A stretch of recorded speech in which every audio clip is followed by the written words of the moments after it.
आइए बच्चों, class 10th की केमिस्ट्री के ऑर्गेनिक कंपाउंड्स या कार्बन एंड इट्स कंपाउंड्स पर बेस्ड 5 इंपॉर्टेंट एनसीईआरटी क्वेश्चंस हम लोग इस वीडियो में कवर करेंगे। जिन बच्चों का कॉन्सेप्ट अच्छे से क्लियर है उनसे रिक्वेस्ट है कि वीडियो को थोड़ा सा फास्ट फॉरवर्ड करके देख लें, उनका क्विक रिवीजन हो जाए इन 5 इंपॉर्टेंट एनसीईआरटी के क्वेश्चंस का। और जिनका कॉन्सेप्ट अच्छे से क्लियर नहीं है वो वीडियो को आराम से देखें ताकि पूरा कॉन्सेप्ट अच्छे से उनके समझ में आए और नोट्स भी बनाएं। ठीक है, जो बच्चे वीडियो पे नए हैं, चैनल पे नए हैं, उनसे बताना चाहूंगा नवंबर, दिसंबर, जनवरी 3 महीने 90 दिन लगातार मैथ्स या साइंस से जुड़े हुए वीडियोस इस बार के बोर्ड एग्जाम के बेसिस पर इंपॉर्टेंट वीडियोस और क्वेश्चंस अपलोड किए जा रहे हैं। एक भी वीडियो मिस मत करिएगा। आने वाले बोर्ड एग्जाम में क्या पता इन वीडियोस में से कुछ क्वेश्चंस आपको आपके बोर्ड एग्जाम में देखने को मिल जाए। ठीक है, आइए वापस आते हैं, चालू करते हैं क्वेश्चंस को। ठीक है, तो क्वेश्चन पहला एनसीईआरटी का ये है कि which of the following compounds gives substitution reactions and why. ये कुछ कंपाउंड्स दिए गए, इनमें से कौन सा कंपाउंड सब्स्टिट्यूशन रिएक्शन देगा। ठीक है, तो सबसे पहले कौन सा कॉन्सेप्ट लग रहा है, डायरेक्ट हम लोग यहां पर आंसर को डिस्कस नहीं करेंगे, पहले कौन सा कॉन्सेप्ट लग रहा है उस कॉन्सेप्ट को समझेंगे, उस कॉन्सेप्ट को रिवाइज करेंगे, उसके कॉन्सेप्ट को पढ़ेंगे, समझेंगे and then after answer solve करेंगे। ठीक है, तो यहां पर कुछ एग्जांपल्स दिए गए कंपाउंड्स के। ठीक है, अब इसमें पूछा गया इनमें से किसमें सब्स्टिट्यूशन रिएक्शन लगेगा, इन कंपाउंड्स में से किसमें सब्स्टिट्यूशन रिएक्शन लगेगा। ध्यान से सुनना। अब आप सभी को पता है जो हाइड्रोकार्बन होते हैं, ठीक है, जो हाइड्रोकार्बन होते हैं वो दो प्रकार के होते हैं। कितने प्रकार के होते हैं? दो। एक होते हैं सैचुरेटेड, पहले कॉन्सेप्ट समझो, और दूसरे होते हैं अनसैचुरेटेड। ठीक है, देख लें, पहले इतना छोटा छोटा लिख रहे हैं, दिखाई दे रहा बच्चों को? ठीक है, मुझे तो दिखाई दे रहा है, अपना देख लेना। ठीक है, तो हाइड्रोकार्बन जो होते हैं वो हमारे दो प्रकार के होते हैं, एक होता है सैचुरेटेड और एक होता है अनसैचुरेटेड। ठीक है, सैचुरेटेड के अंदर आते हैं, आप सभी को पता होगा, एल्केन्स। ठीक है, और अनसैचुरेटेड के अंदर आते हैं आपके दो टाइप के और हाइड्रोकार्बन, एक होते हैं एल्कीन्स और एक होते हैं एल्काइंस। तो याद रखना कॉन्सेप्ट। बोले क्या? ठीक है, एक चीज और कर लो, इनका जनरल फॉर्मूला होता है CnH2n+2, इनका जनरल फॉर्मूला होता है CnH2n और इनका जनरल फॉर्मूला होता है CnH2n-2। तो याद रखना हाइड्रोकार्बन में ये जो सैचुरेटेड हाइड्रोकार्बन्स होते हैं यानी एल्केन्स होते हैं, यानी जिनका जनरल फॉर्मूला CnH2n+2 होता है, ये वाले जो हाइड्रोकार्बन होते हैं ये सब्स्टिट्यूशन रिएक्शन शो करते हैं। ठीक है, तो इनमें से जो सैचुरेटेड हाइड्रोकार्बन होगा यानी एल्केन होगा, यानी जिसका जनरल फॉर्मूला CnH2n+2 होगा वो सब्स्टिट्यूशन रिएक्शन शो करेगा, और जिनका नहीं होगा वो सब्स्टिट्यूशन रिएक्शन शो नहीं करेंगे। ठीक है, तो कैसे पहचानोगे कि कौन एल्केन है? नंबर ऑफ कार्बन को दुगुना करके +2 कर देना हाइड्रोजन के लिए। ठीक है, तो पहला एग्जांपल लेते हैं C4H8, पहला एग्जांपल लिया C4H8। ठीक है, तो 4 दूनाई 8, तो यहां पर जनरल फॉर्मूला बन रहा CnH2n, यानी जो कि ये है। ठीक है, तो ये किसके अंदर आ गया? अनसैचुरेटेड के अंदर, और अनसैचुरेटेड आपके सब्स्टिट्यूशन रिएक्शन शो नहीं करते। अगला एग्जांपल लेते हैं C4H10, C4H10, तो यहां पर क्या बना? 4 दूनाई 8 +2, यानी इनका जनरल फॉर्मूला हो गया CnH2n+2। तो ये किस कैटेगरी में आ गया बेटा? Saturated hydrocarbon. तो इसका मतलब हुआ ये जो होगा C4H10 ये सब्स्टिट्यूशन रिएक्शन शो करेगा। रीजन बीइंग इसका जनरल फॉर्मूला CnH2n+2 को सेटिस्फाई करता है।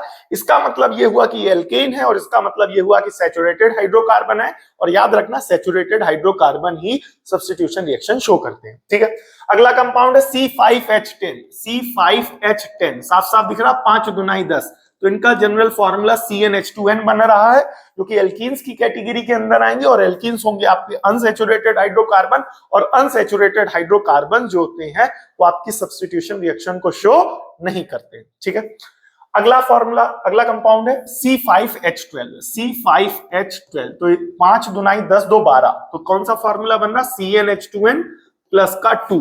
तो ये भी ये जो है ये किसकी कैटेगरी के अंदर आ गया, CnH2n+2, यानी इस वाले के अंदर। इसका मतलब एल्केन, एल्केन का मतलब सैचुरेटेड हाइड्रोकार्बन है, और ये saturated hydrocarbon substitution reaction show करते हैं। ठीक है, सो आंसर एक बार समझ लेते हैं। ठीक है, एल्केन्स गिव सब्स्टिट्यूशन रिएक्शन, जो मैंने बताया, चाहे कह दो एल्केन्स चाहे कह दो सैचुरेटेड हाइड्रोकार्बन्स।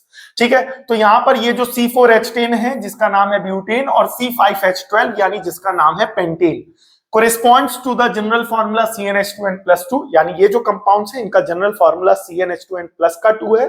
ठीक है, तो इस वजह से दे आर सैचुरेटेड हाइड्रोकार्बन। तो ये कौन से हाइड्रोकार्बन हुए, जो कि बताया था सैचुरेटेड हाइड्रोकार्बन।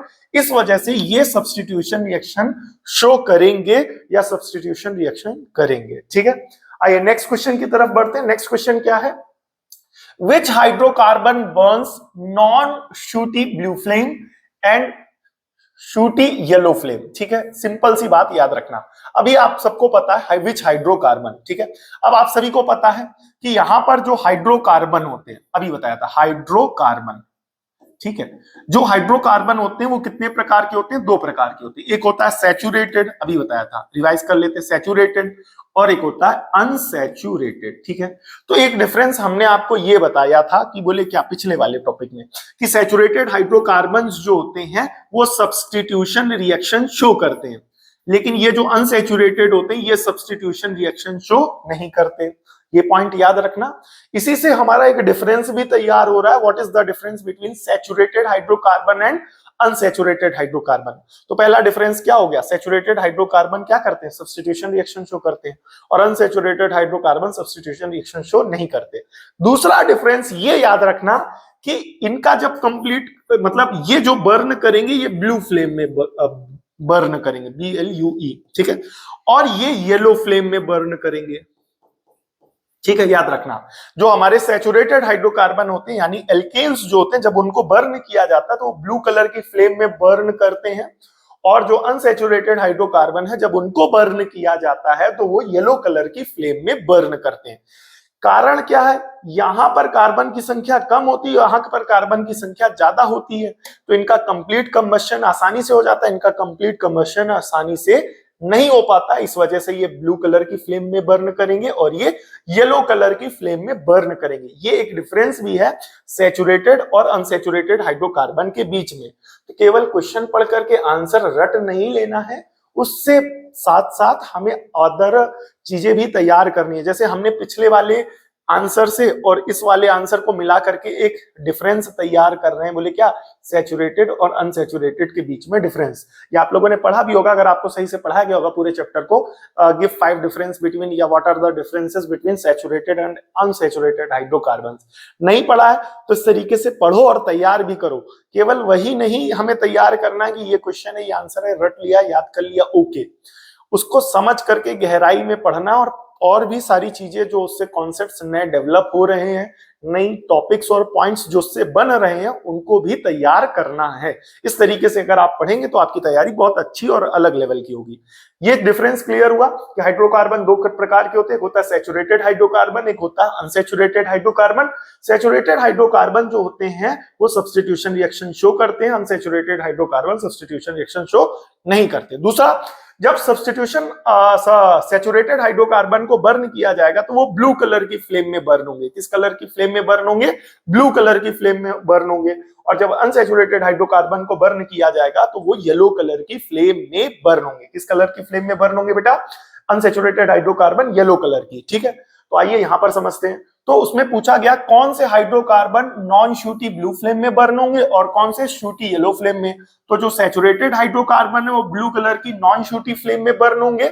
ठीक है, नॉन शूटी ब्लू फ्लेम में बर्न होंगे, और जो अनसैचुरेटेड हाइड्रोकार्बन है वो शूटी येलो फ्लेम में बर्न करेंगे। ठीक है, यहाँ पर शूट का मतलब ये आप समझ सकते हैं, जैसे जब कोई भी चीज जलाई जाती है तो आप देखते होंगे, जैसे आजकल ठंडी चल रही है, तो अगर कोई चीज जलाई जाती है तो उससे कालिक निकलती है, काला काला धुआं या काले काले एशेस के पार्टिकल्स निकलते हैं।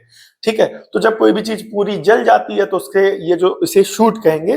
तो जब कोई भी चीज बर्न हो जाएगी, जैसे यहाँ पर सैचुरेटेड हाइड्रोकार्बन पूरी तरीके से बर्न हो जाएंगे तो ब्लू कलर शो करेंगे, ब्लू कलर की फ्लेम में बर्न करेंगे और उनसे शूट्स नहीं निकलेंगे। लेकिन जो हमारे अनसैचुरेटेड हाइड्रोकार्बन होते हैं वो पूरी तरीके से जल नहीं पाते, इस वजह से येलो कलर की फ्लेम में बर्न होते हैं और उनसे थोड़ा बहुत शूट यानी धुआं या कालिक निकलती है। ठीक है, तो यहां पर वापस रिवाइज कर लेते हैं इस पॉइंट को आंसर के थ्रू। ठीक है, तो जो सैचुरेटेड हाइड्रोकार्बन होते हैं वो ब्लू बर्न करते हैं नॉन शूटी ब्लू फ्लेम में, वहीं जो हमारे अनसैचुरेटेड हाइड्रोकार्बन होते हैं ये वो येलो फ्लेम में विथ ब्लैक स्मोक और शूट के साथ बर्न करते हैं। डिफरेंस क्लियर हुआ? आइए नेक्स्ट क्वेश्चन की तरफ बढ़ते हैं। नेक्स्ट क्वेश्चन क्या है? Which of the following compounds give substitution reaction and why? ठीक है, कौन सा जो कंपाउंड है, ओके यहां पर substitution reaction and why. I think this question has been repeated, ये क्वेश्चन हमने 2 बार लिख दिया है। ठीक है, तो ये पहले ही क्वेश्चन है, तो ओके नॉट एन इशू। ये जो क्वेश्चन नंबर 3 है बेटा, ये वही क्वेश्चन नंबर 1 वाला ही है। अच्छा, यहाँ पर एग्जांपल्स अलग अलग दिए गए, आई थिंक सो 5 दुना 10 2 12 एग्जांपल्स भी वही है। ठीक है, तो ये जो स्लाइड नंबर 3 है इस पर भी वही क्वेश्चन है जो क्वेश्चन नंबर स्लाइड नंबर 1 पर था, सो इसको लीव करेंगे। आइए नेक्स्ट क्वेश्चन की तरफ चलते हैं, बढ़ते हैं। Why is the conversion of ethanol to ethanoic acid, why is the conversion of ethanol to ethanoic acid and oxidation reaction? ठीक है, क्वेश्चन बहुत साफ सुथरा है कि बोले क्या, जब हमारे पास इथेनॉल होता है, क्या होता है? इथेनॉल। ठीक है, समझना, जब इसको आप कन्वर्ट करते हैं एथेनोइक एसिड में, एथेनोइक एसिड में, ठीक है, जब इथेनॉल को एथेनोइक एसिड में कन्वर्ट किया जाता है तो इस रिएक्शन को ऑक्सीडेशन रिएक्शन क्यों बोला जाता है? तो सबसे पहले रिएक्शन को समझना। ठीक है, डायरेक्ट अगर हम बोल दें कि बोले क्या, अब देखो यहीं पर थोड़ा सा डिफरेंस समझना मेरे भाई बहनों भी, कि अभी तक जो वीडियो में रुके हुए हैं कई तो स्टार्टिंग में ही चले गए होंगे। अब देखो मेरे पास क्या है कि मैं चाहूं तो बोले क्या, ये है कि इसमें इस वाली रिएक्शन में ऑक्सीजन ऐड होता है, इस वजह से इसे ऑक्सीडेशन रिएक्शन कहते हैं, बात खत्म हो जाएगी। बट ना मैं इस तरीके से खुद पढ़ता था और ना मैं पढ़ाता हूं, टॉपिक को काफी डेप्थ पे ले जा करके बच्चों को एक्सप्लेन करता हूं, ताकि केवल उतना ही ना पढ़े कि ये प्रश्न है, ये उत्तर है, ये क्वेश्चन है, ये आंसर है, क्वेश्चन पढ़ लिया, आंसर याद कर लिया, थोड़ा बहुत समझ लिया, ओके।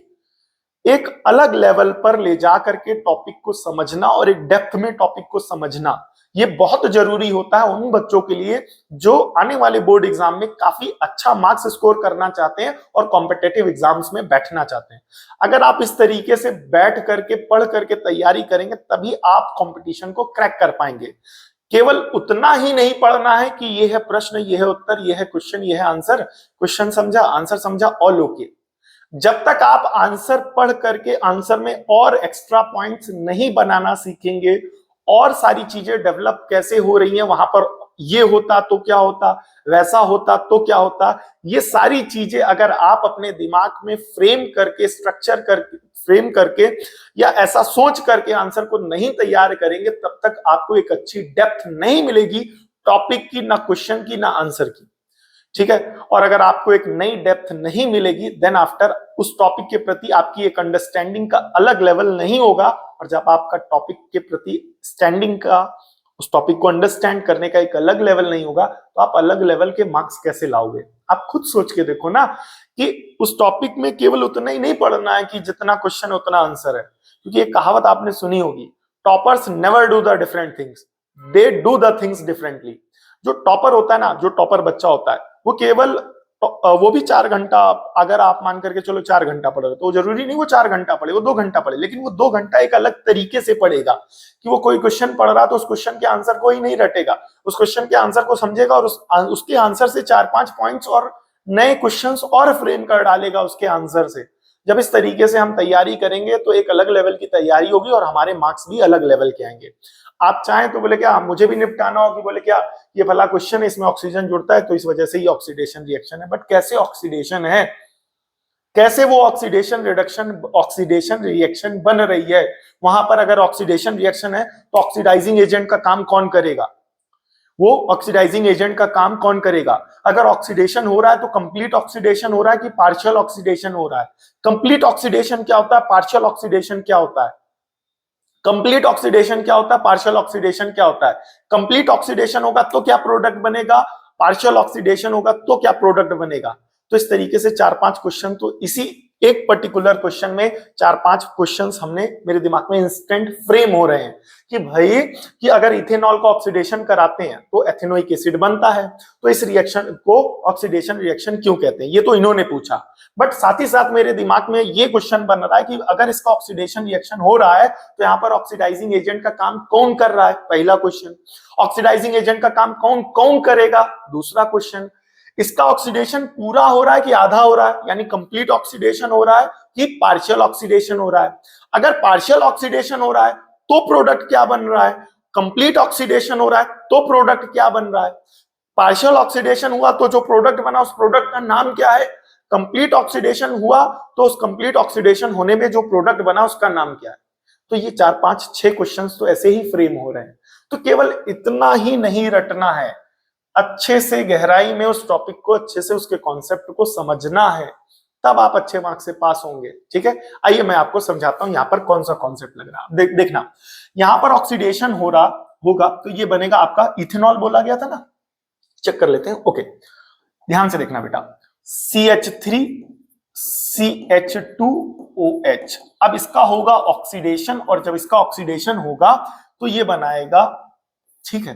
रिएक्शन में आगे बढ़ने से पहले एक अच्छे से एक कॉन्सेप्ट को दिमाग में समझ लो। बोले क्या, अल्कोहल, ठीक है, इसका ऑक्सीडेशन अगर कराओगे तो एल्डिहाइड बनेगा। क्या बनेगा, और फिर इस एल्डिहाइड का ऑक्सीडेशन कराओगे तो ये कार्बोक्सिलिक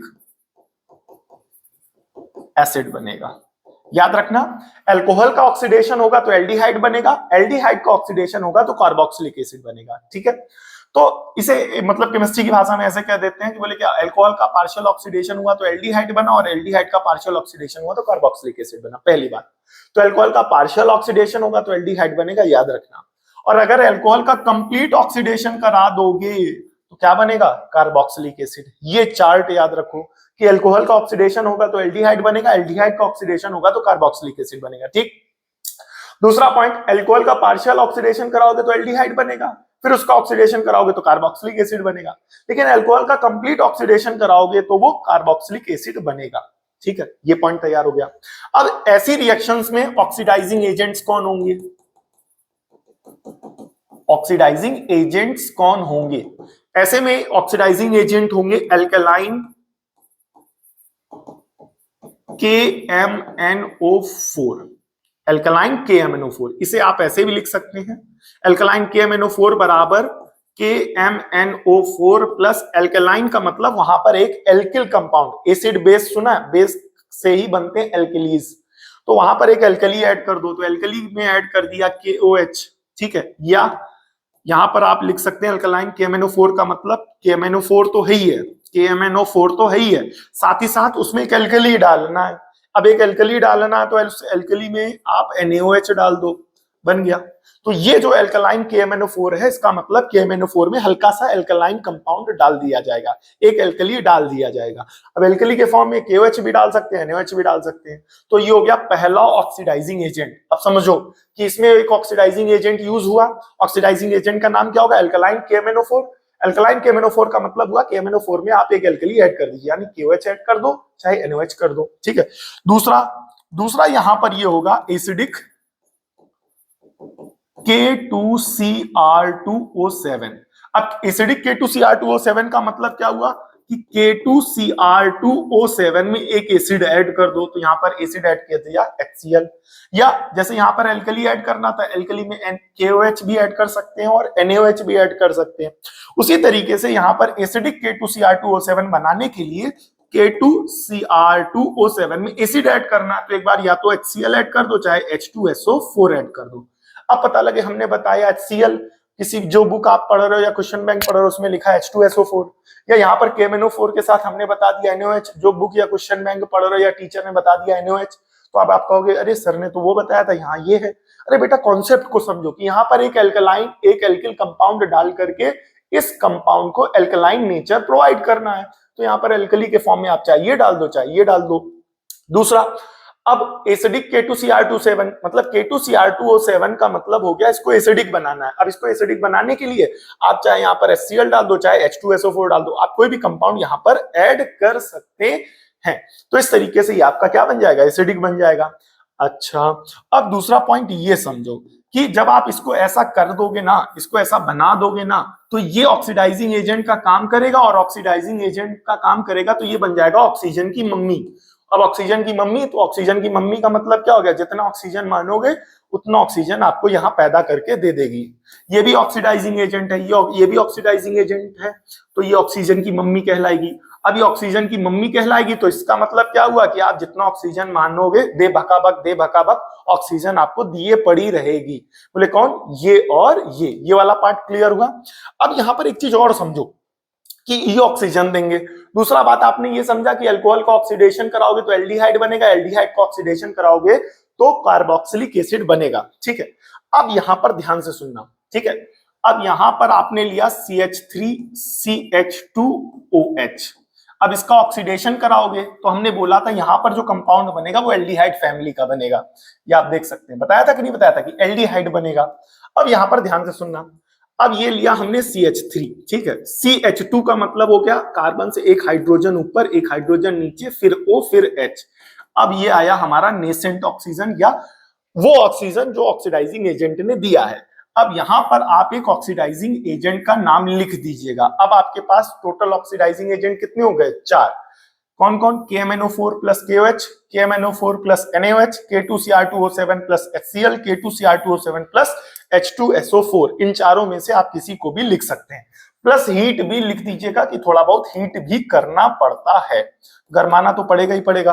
अब ऑक्सीजन की मम्मी से ऑक्सीजन चाहिए तो गर्माहट तो देनी पड़ेगी। ठीक, okay, moving to the point. बोले क्या, ऑक्सीजन देगा, कौन देगा, ऑक्सीडाइजिंग एजेंट। ठीक है, अब यहां पर क्या होगा, ध्यान से सुनना मेरे भाई, रिएक्शन को समझो, उसके मैकेनिज्म को समझो। ये जो दो हाइड्रोजन है ना, ये जो दो हाइड्रोजन हैं, ये दोनों हाइड्रोजन इस ऑक्सीजन से कंबाइन हो जाएंगे। अब ये दोनों हाइड्रोजन ऑक्सीजन से कंबाइन हो जाएंगे, तो ये जब दोनों हाइड्रोजन ऑक्सीजन से कंबाइन हो जाएंगे तो ये बना लेंगे H2O। क्या बना लेंगे बेटा, H2O। ये वाला पार्ट आया कि नहीं है। ठीक, अब इसकी दशा और दिशा क्या बनेगी, CH3 एज इट इज रहेगा, सिंगल बॉन्ड C। ठीक है, फिर सिंगल बॉन्ड क्या होगा। ठीक है, अब यहां पर ध्यान से सुनना, होगा क्या, मैकेनिज्म क्या होगा रिएक्शन का। अब कार्बन के ये हाइड्रोजन के जाने की वजह से ये वाला बॉन्ड, और इस हाइड्रोजन के जाने की वजह से ये वाला बॉन्ड, तो ये दोनों बॉन्ड खाली हो जाएंगे। क्यों, क्योंकि ये दोनों हाइड्रोजन चले गए किसके साथ, ऑक्सीजन के साथ। क्लियर हो गया। तो कार्बन के कितने बॉन्ड खाली हो गए, 2। तो कार्बन के दोनों बॉन्ड जो खाली हुए वो एक साथ हो जाएंगे। अब इन दो बॉन्ड को सेटिस्फाई कौन करेगा, ध्यान से सुनना। अब ये जो ऑक्सीजन है, ध्यान से सुनना, इस ऑक्सीजन को स्टेबल होने के लिए, इस ऑक्सीजन को स्टेबल होने के लिए ऑक्सीजन के पास कितने बॉन्ड बनाए, ऑक्सीजन ने कितने बॉन्ड बनाए, 2। एक बनाया इस वाले H से और एक बनाया इस वाले C से। तो ओवरऑल ऑक्सीजन ने कितने बॉन्ड बनाए, 2 बॉन्ड बनाए ना। तो ऑक्सीजन ने ये जो 2 बॉन्ड बनाए हैं, अब ये यहां से ऑक्सीजन जाएगा, यहां से ऑक्सीजन जाएगा, और कार्बन के ये जो 2 बॉन्ड अनस्टेबल हुए हैं 2 हाइड्रोजन के जाने की वजह से, ऑक्सीजन जाकर के वहां पर जुड़ जाएगा। ठीक, वहां पर जाकर के ऑक्सीजन जुड़ गया। अब जब ये जुड़ गया तो ये चला गया, इसके जाने की वजह से अब इस कार्बन का ये जो बॉन्ड बन रहा था, ध्यान से सुनना, ये जो बॉन्ड ऑक्सीजन से बन रहा था ये अनस्टेबल हो गया, और इस ऑक्सीजन के जाने की वजह से इस हवाले हाइड्रोजन का ये जो बॉन्ड ऑक्सीजन से बन रहा था वो दोनों क्या हो गए, अनस्टेबल हो गए, क्योंकि O तो छोड़ के चला गया। अब जब O छोड़ करके चला गया तो ये H आ करके डायरेक्टली इस कार्बन से क्या होगा, जुड़ जाएगा। तो जब ये इस कार्बन से डायरेक्टली जुड़ जाएगा तो ये कुछ ऐसी स्ट्रक्चर बना लेगा CH3CHO, जिसे आप कुछ इस तरीके से भी लिख सकते हैं, CH3CHO। अब आप सभी को पता होगा कि फंक्शनल ग्रुप का अगर ज्ञान होगा, और चैनल पे वीडियो अपलोड हो रखा, अगर आपने देख रखा होगा, तो ये क्या हो गया, एल्डिहाइड फैमिली। ये कौन सी फैमिली थी, एल्कोहल फैमिली। पहली बात, एल्कोहल फैमिली का ऑक्सीडेशन कराएंगे तो क्या बनेगा, एल्डिहाइड फैमिली। मैंने पहले बताया था, ये देखो, एल्कोहल का ऑक्सीडेशन कराओगे तो क्या बनेगा, एल्डिहाइड। तो ये बन गया हमारा एल्डिहाइड। ये पार्ट क्लियर हुआ। यहां पर दूसरी बात ये भी समझो कि ऑक्सीडेशन किस टाइप से हुआ। हाइड्रोजन हट गए, इस वाले कंपाउंड का ऑक्सीडेशन क्यों हुआ? क्योंकि इससे हाइड्रोजन हट गए, और आप सभी को पता होगा चैप्टर 1 में बताया गया होगा कि हाइड्रोजन का हटना ही ऑक्सीडेशन होता है। तो यहाँ पर ऑक्सीडेशन हो गया, ठीक है। अब आते हैं, ये तो फैमिली हो गई अल्कोहल। इस कंपाउंड का नाम क्या है? कार्बन 2 है तो मीथेनॉल। क्या बेटा? मीथेनॉल, ठीक है। अब यहां पर कार्बन कितने हैं? 2, तो इसका नाम हो जाएगा मीथेनल। ये मीथेनॉल और ये हो गया मीथेनल, दोनों आईयूपीएसी नेम है। तीसरी बात यहां पर सीखो, इस मीथेनॉल का कॉमन नेम एथिल अल्कोहल, ठीक है। इसका कॉमन नेम क्या है? एथिल अल्कोहल, ठीक है। मीथेनॉल, सॉरी इथेनॉल होगा, सॉरी गड़बड़ हो गया यहां पर, इसका नाम इथेनॉल होगा। कार्बन 2 है, देखो दिमाग कहां है। इथेनॉल, ETHANOL, ठीक है। और इसका नाम आएगा बेटा, ठीक है, इसका नाम आएगा इथेनल, ETHANAL, कार्बन 2 है, ठीक है। और इसका कॉमन नेम आएगा एसीटल्डिहाइड, ACETALGEHYDE, ठीक है, एसीटल्डिहाइड, ठीक है। फैमिली का नाम एल्डिहाइड है और इस कंपाउंड का नाम एसीटल्डिहाइड है। कंपाउंड के दोनों में होंगे यहाँ पर, ये होगा आईयूपीएसी नेम और ये होगा कॉमन नेम, ये होगा आईयूपीएसी नेम। ये फैमिली कौन सी है? Alcohol family. कंपाउंड का आईयूपीएसी नेम है इथेनॉल और कॉमन नेम है एथाइल अल्कोहल या एथिल अल्कोहल। तो अब देखो कहां से कितना लेवल तक आपको डीप ले गए हम यहाँ पर। अब देखो एक चीज हमने आपको बताई थी, बोले क्या बताई थी? कि अल्कोहल का ऑक्सीडेशन कराओगे एल्डिहाइड फैमिली में जाएगा, एल्डिहाइड फैमिली में कराओगे तो कार्बोक्सिलिक एसिड में जाएगा। तो अभी यहाँ पर अल्कोहल फैमिली का ऑक्सीडेशन, अल्कोहल फैमिली का कंपाउंड लिया, ऑक्सीडाइजिंग एजेंट लगाया, ऑक्सीडेशन कराया और एल्डिहाइड फैमिली में कन्वर्ट कर लिया। अब इस एल्डिहाइड फैमिली को भी क्या करो? ऑक्सीडाइज कराओ। इस एल्डिहाइड फैमिली, क्या कर रहे हो? बेइज्जती करा रहे हो मेरी, ठीक है। इस एल्डिहाइड फैमिली का क्या कराओगे? ऑक्सीडेशन कराओगे। तो जब इस एल्डिहाइड फैमिली का ऑक्सीडेशन कराओगे तो इस एल्डिहाइड फैमिली का ऑक्सीडेशन कराने पे क्या हो रहा है? एक मिनट में लग रहा है थोड़ा सा हैंग कर गया क्या? ठीक है, देखें जरा, चल रहा है, क्या हो गया? आई थिंक हैंग कर रहा है हल्का सा, लिटिल बिट। अच्छा ये मच्छर बैठा है क्या? हाँ ठीक है, वो मच्छर बदतमीजी कर रहा था, ठीक है, ठीक है। तो इस एल्डिहाइड फैमिली का ऑक्सीडेशन कराएंगे। अल्कोहल का ऑक्सीडेशन कराओगे तो एल्डिहाइड बनेगा और एल्डिहाइड का ऑक्सीडेशन कराओगे तो कार्बोक्सिलिक एसिड। तो यहां पर अल्कोहल का, ठीक है, अल्कोहल का ऑक्सीडेशन कराया, क्या बना? एल्डिहाइड। अब एल्डिहाइड का ऑक्सीडेशन कराएंगे तो एल्डिहाइड के फॉर्म में क्या बना था बताइए? यहां पर देखिए, एल्डिहाइड के फॉर्म में यहां बना था CH3CHO। क्या बना था? CH3CHO।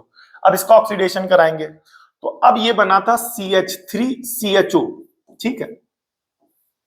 अब इसका ऑक्सीडेशन कराएंगे तो यहां पर लगाएंगे ऑक्सीडाइजिंग एजेंट। अब ऑक्सीडाइजिंग एजेंट कौन कौन हो सकते हैं बताया था?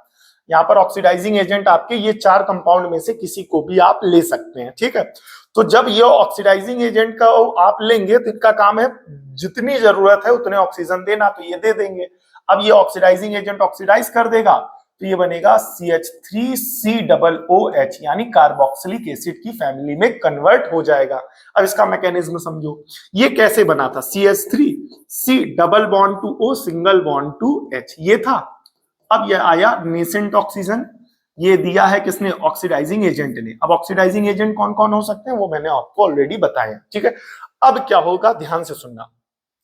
अब आप सभी को पता है कि यहां पर पहले जब अल्कोहल था तो कार्बन और हाइड्रोजन के बीच में एक ऑक्सीजन एग्जिस्ट कर सकता है, एडजस्ट हो सकता है।